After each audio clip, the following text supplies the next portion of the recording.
I don't know if everybody's been noticing the influx, the increased amount of videos on Dahvie Vanity now, like right now. And I'm like,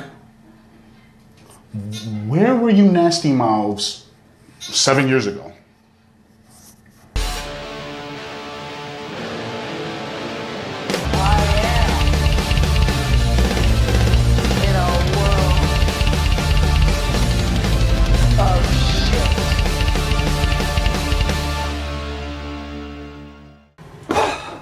Oh God, I'm talking about the subject. Hey everybody, this is Atticus the Death Miller, and you probably heard it right at the very start of this video, but oh my God, never have I ever thought in a million years I would actually talk about this subject, but apparently I have to. I feel obligated that I need to really talk about this subject. I could talk about other things. I could be talking about on how Caitlyn Bennett shitted and farted, but I just can't after seeing what's going on. And why do I say this? I've been noticing something onto YouTube. I've been noticing something really interesting from my friends and from some of the YouTubers that I do follow, that a certain subject that hasn't been talked about from the ranting community from like 2010 or 2007 all the way through 2015 is now being dug back up and resurfaced, and now people are talking about this shit like it's just nothing new. And it is of course the topic, oh God, it is the topic of blood on the dance floor. Most specifically, the brains behind Blood on the Dance Floor, Jesus David Torres.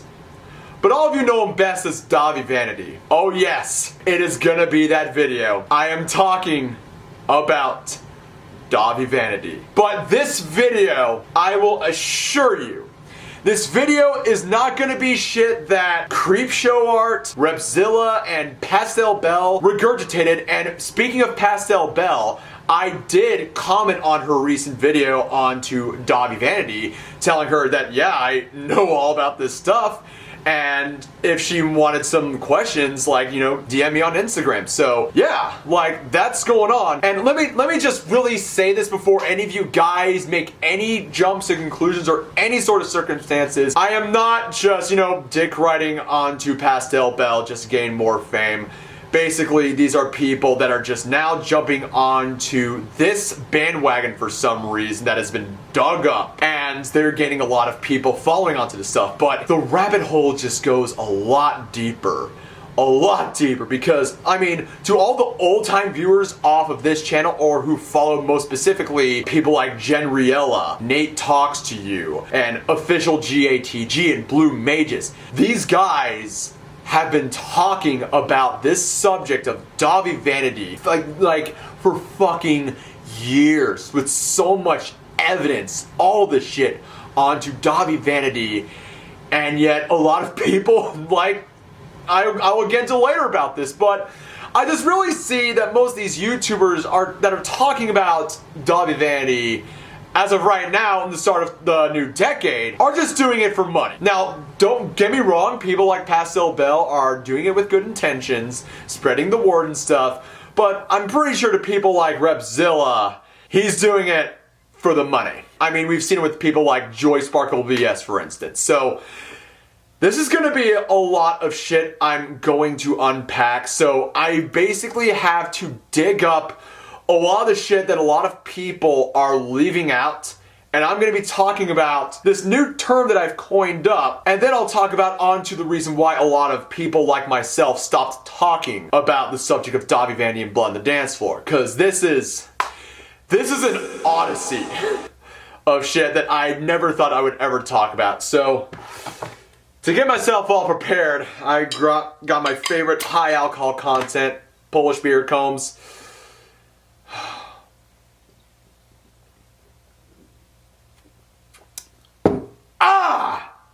So without further ado, let us begin this whole subject of Dahvie Vanity. Now, I'm very well informed and I'm very familiar with all of the sexual assaults and allegations onto Dahvie Vanity that he has done over the years since 2007. Honestly, I'm not gonna do that because I'm not going to be regurgitating the same bullshit that's been done by Repzilla, Pastel Bell, Creepshow Art, and Fuzu. I couldn't find like his avatar anyway I can post it. But all these guys have basically said all this shit. I will link down all the articles that they brought up onto the description below. But this is some shit onto many reasons why Dahvie Vanity has gotten away with so much shit. But first, let's point out a little bit of a hypocrisy that Dahvie Vanity has been well known to really bring out and preach and shit. So, there's this little saying that he goes, especially onto his songs, in which, you know, the whole phrase that he's been known to say, haters make us famous. Ignore the haters. Haters just only want attention. But also, at the same time, while preaching this shit, Dahvie Vanity has brought out merch of his band, killing off the haters. He's even referenced his haters onto songs, like for instance, I Refuse to Seek the Fame. I believe that's the song what it's called. I mean, it's a little bit mind cobwebby as of right now, but there was a quote on that song where he says, if killing wasn't illegal, I would shoot you all dead. And he even has told many times to his haters, eat shit and die. So that has been like, you know, a common thing that Dahvie Vanity has been saying. But I'll talk about the haters a little bit onto this video. But yeah, we're gonna get onto the stuff that all these other YouTubers have left out. So every time that Dahvie Vanity, when, you know, a lot of people would point out his hypocrisy, or that people would come out onto allegations of him, like, you know, sexually assaulting them, he would do two things to get all that off of his side. He would basically say, and this was a very common defense that Dahvie Vanity has brought out so many times, that when they brought out screenshots, he would say, yeah, don't listen, it's fucking Photoshop. Any sort of criticism, any tweets or Facebook posts that he said that were pretty condescending and hypocritical of what he talked about, he would say that's all Photoshop. That was a common offense over him. That he would say that, oh, don't listen to these people, they obviously Photoshopped this just to fuck around with me. And if that didn't really work, he would go dirty. Absolutely fucking dirty. Especially when it came to people accusing him of sexual assault. He would then sick his loyal, devoted fan base, the SGTC. And it is an acronym for the Slash Gash Terror Crew. What is this group like? Try to picture the Church of Scientology. But instead of their demographics being the Hollywood elite, it's scene kids. That's what the SGTC was basically like. They would go around to people that accuse and criticize Blood and Dance Floor and send them hate messages. They would blatantly, non-stop harass these people. They would send death threats, and even Dahvie Vanity has done this.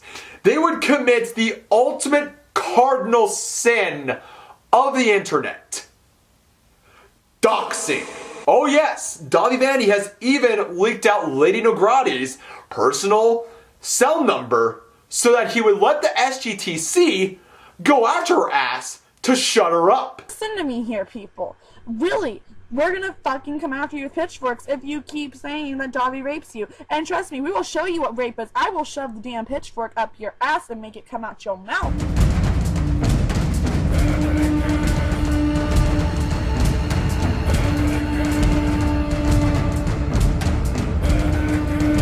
What do you want to do? What do you want to do about it, huh? Fucking Mondan, filthy casual. That is what he has been doing for years. And also, I also want to point out another hypocrisy that Dahvie Vanity has brought out is the PLUR acronym, Peace, Love, Unity, Respect, which he took off from the Ravers, where he, you know, talked about peace, love, unity, and respect. But then at the same time, basically telling a girl, I think it's like Lady Nograti or Ash Costello, telling them to die a slow and painful death. And if you don't believe me, here's this clip right here.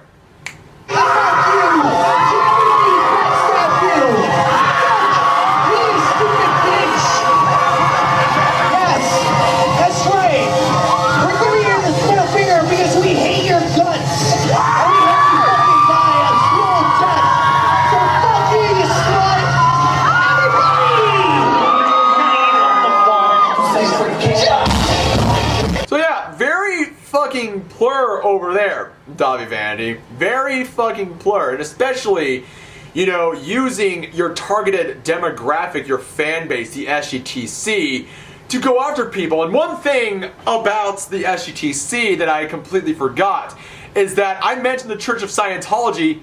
They are actually indeed a fucking cult. Don't believe me? Watch this clip right here. I believe in every single one of you inside this room right now.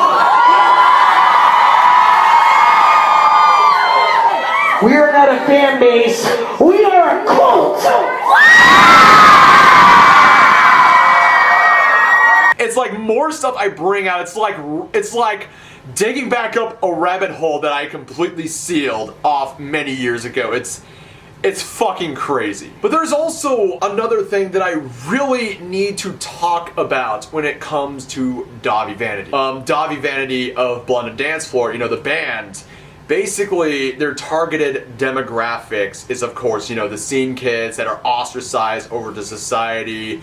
You know, they don't really have a lot of, you know, friends and stuff. They're basically like, you know, the scene kids that I dealt with, that I've seen around in high school and all this shit. Those are the people that were the demographics of Blood and Dance Floor. But you also have to really understand that the majority of the fan base is mainly made up of preteen kids that are just, you know, getting out of elementary school, middle schoolers, and early into high school, freshmen and sophomore.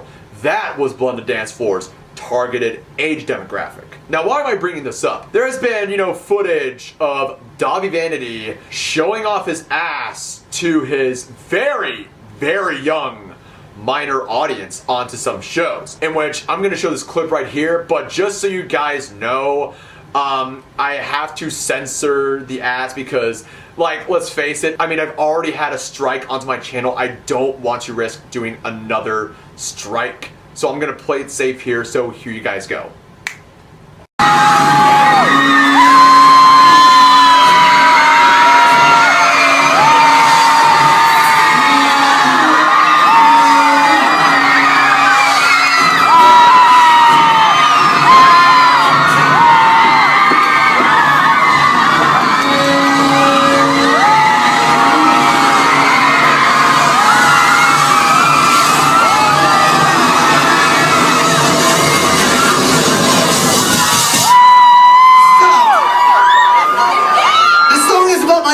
Let's give it up for my asshole. All of you motherfuckers are pirates!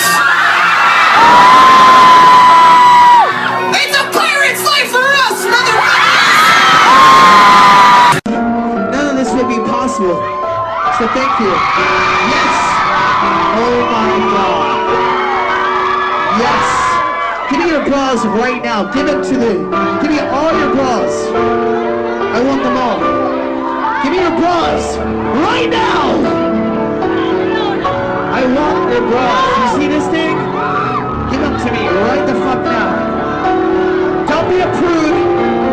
Don't be a prude. Give me that Hello Kitty. Give me that Hello Kitty. I want it. Here we go. And I know most of you people are going to be saying to me, Atticus the Death Metaler, like, why are you getting all riled up? I mean, you listen to fucking Cannibal Corpse and shit. Well, the difference is that the targeted demographics of Cannibal Corpse are targeted over to people into their late teens, young adults, middle-aged adults, I mean, people like myself, and of course the old school fans of Cannibal Corpse that are like in their 40s and 50s. That is their targeted demographics over there. But I'll get into that later, but I also really need to point this out, going back over onto the topic of the demographics of Blood on the Dance Floor, and Stoutmeister really pointed this out on a video that he did years ago, in which he talked about, I think it's like, you know, an adult, and yeah, there are adults who listened to Blood on the Dance Floor at the time that were probably, you know, raised in a very strict household, and they listened to this shit, which was like, you know, the only edgy thing that they could grasp at the time. So, but yeah, like, basically, he pointed out this one woman who made a video of her 4-year-old daughter singing Bewitched. Now, Bewitched is like one of their, oh my God, you're my hero, you saved my life type of songs that Blood on the Dance Floor always brought out. But they ignore the fucking fact that Blood the Dance Floor's discography, a majority of them, is about blowjobs, jizzing, just BDSM sex. And this woman pointed out that her 4-year-old daughter's second favorite song was I'm a Monster. Now, I don't want to screenshot this, but I'm just going to use my phone so you can actually get a realness just to show you guys on how I'm reading the lyrics of the second verse of this beautiful, eloquated song that is I'm a Monster. So, strap in. You're in for a wild ride for this amazing masterpiece that is I'm a Monster. Go ahead, girl. Shake that butt. Make me freaking bust a nut. What? What the fuck? Crank that music. Bust it up. Let's get wasted. Super. Alright, buddy. Shit just went from 0 to 100 real fucking quick. Guess what, honey? I'm a freak. I'm a freak inside the sheets. Rough, tough, naughty nurse. Rip it up. Now make it hurt.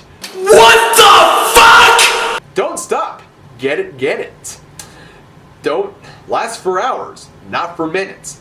Open wide for my surprise. Scratch and blow for your grand prize. Yo, killing me with this. Smeared it on your plastic face. Leave you with a sweeter taste. Super soaker on your chest. Let's drip down on your breast. Let's go! It's fucking day! That's the song I'm a Monster. And it has been told by a fan whose 4-year-old daughter claims is her second favorite song. Dead ass for real. Now I can understand onto the topic of Cannibal Corpse again. I mean, you have a lot of songs that are, songs like Addicted to Vaginal Skin, I Come Blood, Stripped, Raped, Strangled, Fucked with a Knife. We also really, again, I'm gonna have to bring this out over here, Cannibal Corpse's demographics are mostly adults who listen to this stuff. It's not kids listening to this shit. It is comprised mainly of late teens, early to mid-age adults listening to this stuff. Like, my God. And I know that most people are going to say like, oh, why are you talking about this? Like, you have to understand that there needs to be a line drawn onto what your kids can listen and what they cannot listen to. Because, like, let's face it, like, I mean, I'm a metalhead. I've listened to a lot of bands that have a lot of very explicit lyrics. Also hip-hop artists, talking about death, murder, drugs, sex, degrading women, all that stuff. But the problem is that, I mean, Cannibal Corpse's songs aren't, like, in reference to, like, what Dahvie Vanity's songs are, what he's being accused of right now. Because a lot of Dahvie Vanity's songs are, like, in correlation to what he's basically being accused of and shit. So it's, like, really fucking fishy over here. So yeah, like, this is some stuff that a lot of these YouTubers that are talking about nowadays don't even know what the fuck Dahvie Vanity is. And this has been, like, a problem for many years. Now we're going to go on to this little term that I've just coined right now called the boy who cried wolf effect. Now I think all of you guys know about the story of the boy who cried wolf, but those who are unaware of the story for some god-awful reason living under a Dwayne Johnson, I will briefly tell the story anyway. So the boy who cried wolf is about a boy in a village who's a well-known, cheeky breaky prankster over into the village. He would go around saying, "Oh my God, there's a wolf in the village!" And so the villagers would hear that, grab their torches and pitchforks, not to find a wolf, but the boy laughing his head off going, "It's just a prank, bro." Stop! It's a prank! Stop! And this was a problem that went on for a long time until finally the villagers just say, fuck it. If he says wolf again, let's just ignore it. Just fucking ignore it. So they do that until finally a wolf comes. The boy literally freaking out, saying, "Guys, there's a fucking wolf in the fucking village!" But this time, the villagers don't give a fuck. They just mind their own business, And then the wolf pounces on the boy, slashes his throat open, and consumes the boy.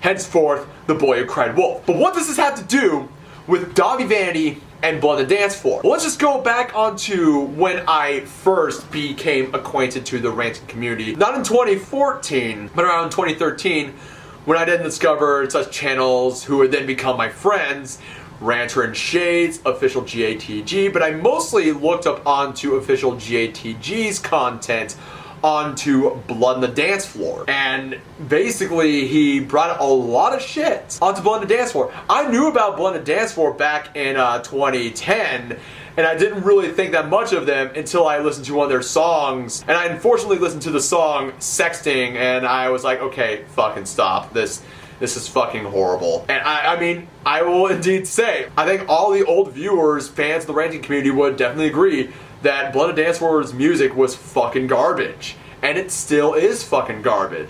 I would do anything for a Klondike bar.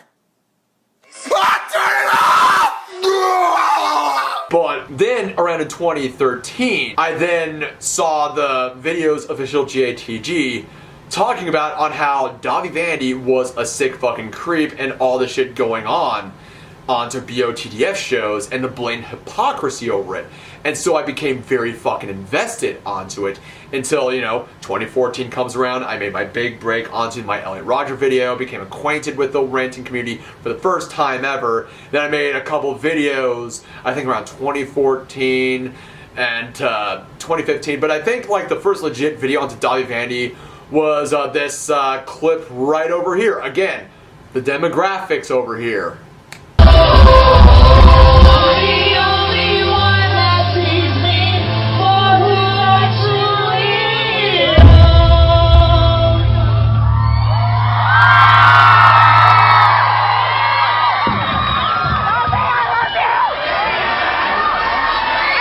I fucking love all of you motherfuckers. Salt Lake City, you guys are better than sex.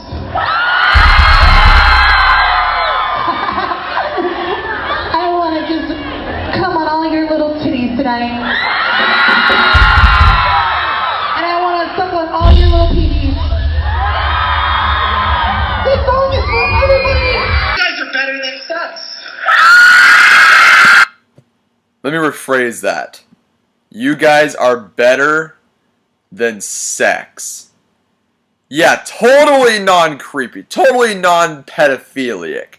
Because that is something a non-pedophile would ever say to a targeted audience between the ages of 12 to 17. Yeah. Totally not creepy. I also made that, one video where I was walking around the street and, a lot of people did hate onto it, and I don't blame it. It was kind of a cringy-ass video. So yeah, and the reason why I say that is because the ranting community, as well as the anti-BOTDF community, we were all fucking hell-bent into actually exposing Dahvie Vanity and what he is. And I followed a couple of, anti-BOTDF groups. I became acquainted with, people of the anti-BOTDF community. But over time, and I will indeed say this, especially into 2015, that was when a lot of people of the anti-BOTDF community began to show off their true colors, and that was where, the whole SJW thing really cranked into hype, if you catch with what I'm trying to say over here. And that was, where I would indeed say it was where I started my eternal hatred of the SJWs. And it was very unfortunate because I became acquainted with some of these people, but then it just became very toxic over time. And these were people that I used to associate with, I used to think were really cool because we had a common goal onto Blood on the Dance Floor. But then unfortunately, stuff happens, shit happens, politics, political views change, and it really was fucking cringy. But I could also really say that a lot of people were really saying that we were very fucking obsessed over the topic of Blood on the Dance Floor. And I can't blame a lot of people. This was a topic in which we invested a lot of our fucking time over, and people really thought that we were very fucking obsessed over onto this topic. I could say the same thing about people making non-stop fucking videos on Onision. Joyce Barkabis. Excuse me. And so that's pretty much why a lot of people were really fucking turned off onto the subject of Blood on the Dance Floor, and which we will talk about onto the reason why that Blood on the Dance Floor then became fucking irrelevant. And so I could safely say, I think the reason why a lot of people are then saying, like, you know, why didn't we, like, you know, keep hammering onto this fucking topic of Blood on the Dance Floor? Well, I would say there would be a few examples onto why a lot of people really lost interest onto Blood on the Dance Floor. Dahvie Vanity made his video in which he was denying all these accusations, and thus, you know, a lot of people were debunking onto what Dahvie Vanity said. Then I made that one video, Vulgar Display of Vanity, where I, you know, talked about a video that surfaced where Dahvie Vanity got the shit beaten out of him. No! Hey, stop! Please kill yourself. Stop! Dahvie, stop! Robert, stop! Dahvie, stop! Dahvie, just go! Stop! I'm not doing nothing! Stop, Robert, stop! I got a little bit of that anal cream for you. Oh my god. Which, I mean, still is one of my favorite videos onto the topic of Blood on the Dance Floor. But then, Javon Monroe, the second member of Blood on the Dance Floor, quit the band, and he brought up some really eye-opening shit that really made Dahvie Vanity more of a villain. And then, I would indeed say, was where the subject of Dahvie Vanity and Blood on the Dance Floor gradually died out, because not only that, but you also had people getting more aware onto Dahvie Vanity. You had stuff like Spotify, iTunes, I believe, cutting off all of Blood on the Dance Floor's music, and then merch sales gone out. And also, not to mention, all the people, and this is just my opinion, this is me going all Finn McKenty over here, all the scene kids grew up and they got into the ultimate killer of metal and, of course, the scene music, SoundCloud rap. What the fuck is up, you buttercup? In that butt, smoking suicide, bloody blood. Yep, I will openly admit that. SoundCloud rap. All the emo kids basically got into the SoundCloud shit. Like Lil Pump, Lil Peep, Lil Xanax, XXXTentacion, Juice WRLD, all those motherfuckers. Because they were the new rock stars. And so I would indeed say that's kind of the reason why a lot of people lost interest into Blood on the Dance Floor. It was either like Dahvie Vanity gets money sucked dry off of him, or he would be busted by the authorities. But as from what we do know now is that, like, he's now living with his parents, he's in his mid-30s, and he's poor because, I mean, like, everybody knew about his shit and they didn't want to support a guy like Dahvie Vanity. So, I mean, it was a successful boycott, and I guess that's kind of the reasons why Dahvie Vanity and Blood on the Dance Floor became irrelevant. But I also will say one thing, that the topic of Blood on the Dance Floor was getting very toxic and very unhealthy to a lot of the ranters like Blue Magus and mostly to official GATG Stoutmeister. And I can definitely see why, because, I mean, it was just the same topics over and over again, but also it really affected our, like, I mean, physically and mentally. And a perfect example of this is probably this quote right here from one of my favorite Miyazaki films, Prince Mononoke. Look, everyone! This is what hatred looks like. This is what it does when it catches hold of you. It's eating me alive, and very soon now it will kill me. And that quote, I mean, yeah, like, I mean, the quote is about, like, you know, the duality of mankind and how, like, you know, hatred is, like, horrific to all of mankind. But unfortunately, the matter of fact is that, you know, we're all completely fucking different, so we are bound to fucking hate one another. You just have, like, racism, xenophobia, war, famine, all this other shit going on in the world. It's just an unfortunate factor of life that goes on into the present day. But it really does resonate to the topic of Blood on the Dance Floor, because that's kind of why I strayed away from talking about Blood on the Dance Floor, because I knew it was affecting people's health mentally over this stuff. It's just like, why am I wasting so much time talking about the same subject over and over and over again? Because it's really not making myself happy. And plus, not to mention, you have a lot of people saying that we're obsessed over this topic. And then you have the people that are like saying, oh, make more Blood on the Dance Floor videos. But then we make another one and you say, oh, you keep making the same subject all the damn time. And it's just tiring. It drains our energy. Especially over to me, because most of you guys know that I've made plethora of videos onto feminism and SJWism. And over time, I can remember like around late 2015, early 2016, I was so hell-bent into destroying SJWism that I became fanatical.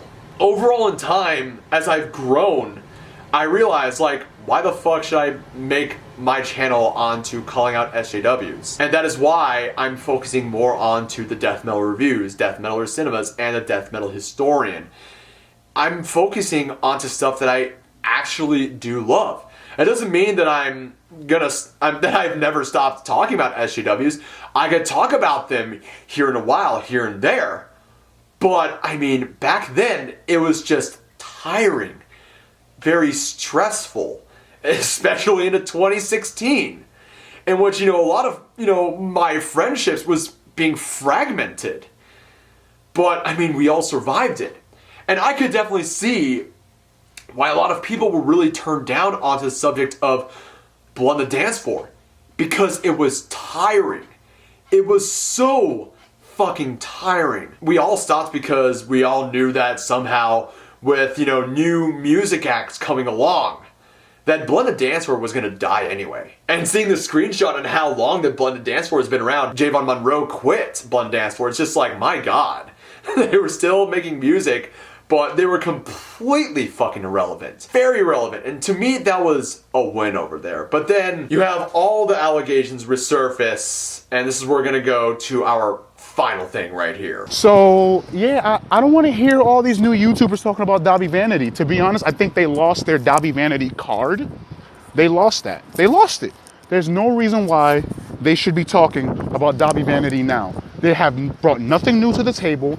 Everything that's been said has been said years ago. Everything that has been discovered years ago. Dahvie Vanity has been messing with young little girls before he was famous. Before he was famous, he was freaking messing around with 14, 15-year-olds. Yeah, and it's just like, yo, you guys are not bringing anything new to the table. At all. At all. The only thing that, and then they say, oh, we're trying to bring awareness. No, it's already been brought to everyone's attention. Y'all just haven't done anything about it. So the only thing y'all trying to bring awareness to is y'all sub count and clout. Now, don't get me wrong. There's nothing wrong over onto what people like Pastel Bell are doing, Creepshow Art is doing. Because, I mean, you gotta mostly talk about this guy.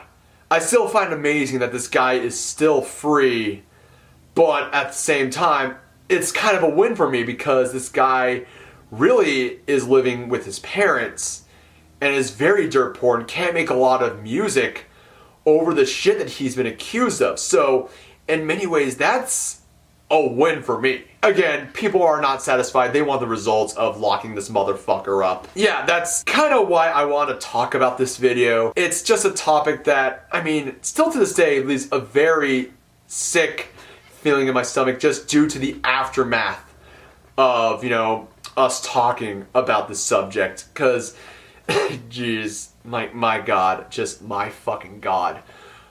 I just still can't fucking believe that this guy is out, alive and breathing, and shit. It's just fucking amazing to me.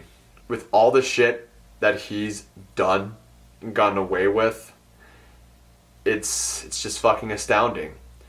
And I know that we're focusing a lot of our attention onto Onision, but it's just like, my god.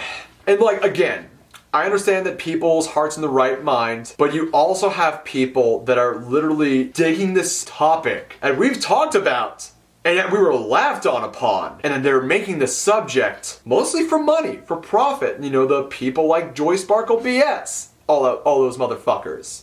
And it's kind of like, I mean, yeah, people are talking about it, thank God, but it's also like a slap in the face over to the real people that have made a lot of videos, gathering up a lot of evidence onto this guy.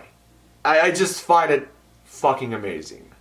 I really fucking do. So, what do you guys think about this whole thing? Are you glad that people are talking about Blood on the Dance Floor? Are you a little bit jealous? Are you a little bit pissed off that these people are making this off of profit? Do you miss the glory days of the ranting community where we would talk non-stop about Blood on the Dance Floor? Leave your comments down below. And before I end this video, I just want to get a couple of things out over here. I know I've not made a lot of content ever since, but I also just really want to say I really think over the outcome of my Amber Heard video, and I will say this, yeah, I kind of flip-flopped a lot onto my Amber Heard video. It happens. I'm a human. I make mistakes, all that stuff. But yeah, I'm just very glad that somehow my video on Amber Heard got semi-viral and shit. I got a lot of views over it, and I also welcome to new subscribers who subscribed to my channel onto that video. I also really want to thank all the people who really enjoyed my Coney 2012 video, my recent death metal historian episode.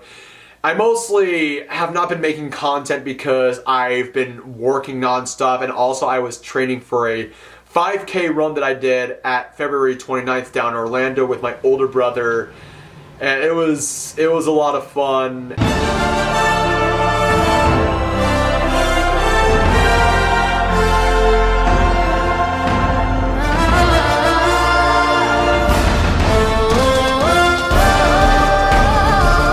My God, just blowing off steam after training, it was well fucking worth it. Also, I also really want to thank my boy Stoutmeister for being with me onto that amazing banger of a fucking show, Devin motherfucking Townsend. I of course did the fucking earthworm in the mosh pit, as I always do. Every time we always meet up at shows, I always do the fucking worm, but I also had to do it to appease the great Ziltoid. That show was so much fucking fun, and you know, yeah, all that shit. So yeah, that is all I gotta say about this whole shit. It's a little bit of nostalgia, but it's also just a little bit of heartbreak over onto just, it's just something I really don't like to talk about that much. But yeah, there we go. So without further ado, ladies and gents, I am Atticus the Death Metaler. Hope you like this video. Subscribe to my channel. Links are down in the description below. Keep it metal and have an excellent and blessed day, y'all. Prost.